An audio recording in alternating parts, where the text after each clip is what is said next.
at some point on this path, and it feels like you're kind of there as well, there's nothing but your actions and the feelings that come from the actions to guide you. It's like you kind of see through, the insight is kind of there. You've cut through quite a bit of this delusive self-view, but actually now from that place of knowing, look at what you do, look at how you treat people, feel what you're putting into the world.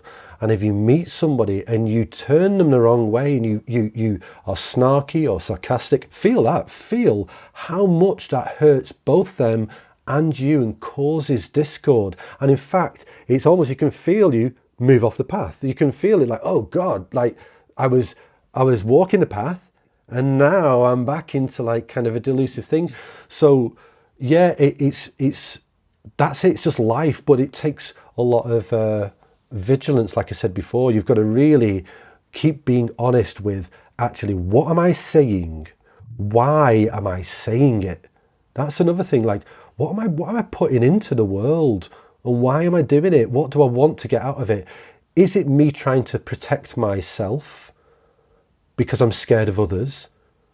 Or is it that dance that we're talking about? Is it that song of life that wants to express and bring people together and connect? And really it goes, as you can tell, I'm probably going to point back to the heart, because really this is the tool that's online to help guide you. If your heart is online and you're feeling, you'll feel it. You'll feel it. You don't need to think about it. You'll feel when it's gone awry, you know, and it won't necessarily feel nice, but yeah, that's how we calibrate, and that's how we change and how we grow, and we can continue to realize, to become more deeply realized. Beautifully said. And I'll say that what you're pointing at is felt here to be absolutely correct. And the thing is, I think there was quite a bit of resistance to that early on, when the goal was this kind of abstract relief of suffering, and then the goal is like, well, what is truth? What is truth? All I care about is truth. But where does love, compassion, and doing right action in the world fit into that? And when you watch some of these people online, they're just absolutists in the sense that none of that matters. The absolute's going to do whatever it does. The body mind's conditioned. It's just going to play out its dance, and so you don't have to worry about all that, because it's just going to show up, and just the realization is all that matters, and then just shut up. There's nothing else to do. Why then am I feeling this in my... Yeah, exactly. And if you think about, well, what message, what does that message make people feel? That's all you need to do. If you're the one saying that message, look at the person you're saying it to.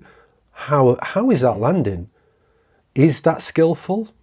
I mean, is it? Maybe it is. Maybe it's the right time, and it can be. Maybe it's the right time to bring the sword of wisdom down and slice through some delusion. Okay. But you know, it's not always the right time. In fact, often it's not the right time.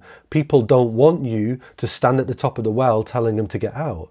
They want companionship. They want connection. They just want, sometimes for the first time in their life, someone to love them and need nothing back.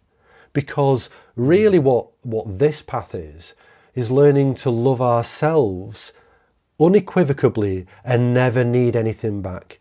You know, never compromise that love, just total self-loving acceptance, so that we can then, and if there's no duality, then that's total loving acceptance of the world, isn't it?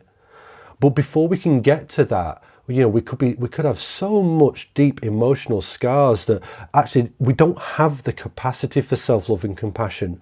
But if we meet somebody that meets us with total openness and availability, it can have such an impact. Like, I've seen it firsthand, and I don't necessarily from me. I don't mean I've done this. I'm not trying to say, oh, I'm changing people's lives. I mean, I've had that experience myself, you know, where you're just with somebody who is absolutely with you.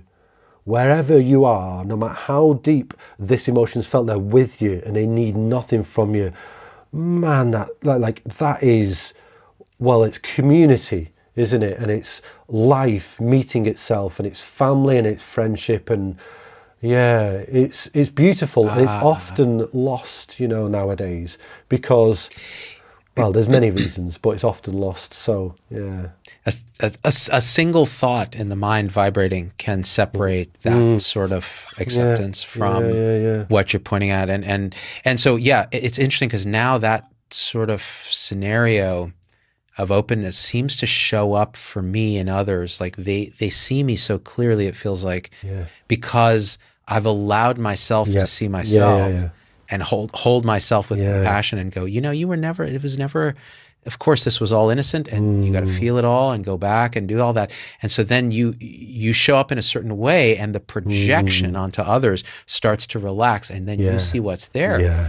And it's almost this mutual standing wave of, now the wisdom, the realization, the guru side of pointing to this is like this, looking at this, seeing exactly the manifestation that's there. And it's so beautiful.